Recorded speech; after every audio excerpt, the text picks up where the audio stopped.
আসসালামু আলাইকুম। উপকার করা অনেকে ভালো, উপকার করা সবার জন্য ভালো। অনেক আত্মীয় স্বজন বন্ধু বান্ধব আপনাকে বলবে যে আমার কিছু টাকা তোমার অ্যাকাউন্টে পাঠিয়ে দিচ্ছে, তুমি টাকাটা রেখে দিও। এই ধরনের ভুল কিন্তু করা যাবে না। অবশ্যই আগে যাচাই করবেন যে হঠাৎ করে আপনার বন্ধু বা আত্মীয় স্বজন আপনাকে ফোন দিয়ে বলতেছে যে তোমার অ্যাকাউন্টে আমি কিছু টাকা পাঠিয়ে দিবে আমার মেহমান, তুমি টাকাটা রেখে দিও, পরে আমি নিব। এটা কিন্তু ভুল করে করা যাবে না। করলে কি হবে, ওই টাকাটা বৈধ না অবৈধ, কোথায় থেকে আসতেছে বা কে পাঠাচ্ছে, এটা আগে সত্যতা আগে যাচাই করতে হবে। কারণ অ্যাকাউন্ট তো আপনার বন্ধু বান্ধবেরও আছে, তারা চাইলে তো তাদের অ্যাকাউন্টে টাকা পাঠাইতে পারে না? কিন্তু হঠাৎ করে আপনার অ্যাকাউন্টে টাকা পাঠাবে, আবার আপনাকে বলবে, এটাতে কিন্তু যদি অবৈধ টাকা হয় বা কোনো অপরাধ বিষয়ে যদি টাকা পয়সা হয়, এটাতে কিন্তু আপনি ফেঁসে যাবেন। কেন ফেঁসে যাবেন?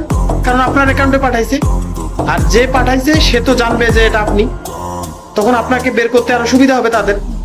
সেক্ষেত্রে হঠাৎ করে কেউ যদি আপনাকে বলে আমার মেহমান আপনার অ্যাকাউন্টে টাকা পাঠাচ্ছে, আমি পরে নিব, এটা থেকে বাঁচার উপায় কি?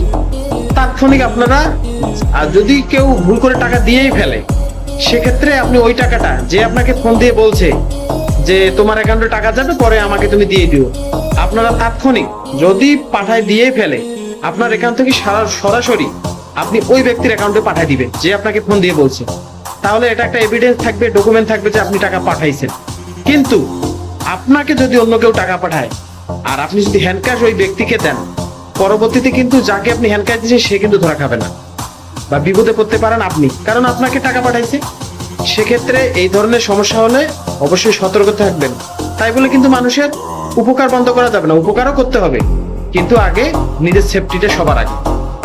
আর এটার জন্য কি করতে হবে? আমাদের সচেতন থাকতে কি হবে, এবং অন্যকে জানার সুযোগ করে দিতে হবে। কিভাবে সুযোগ করে দিবেন আপনারা আমার থেকে ভালো জানেন। ধন্যবাদ, ভালো থাকবেন। আসসালামু আলাইকুম।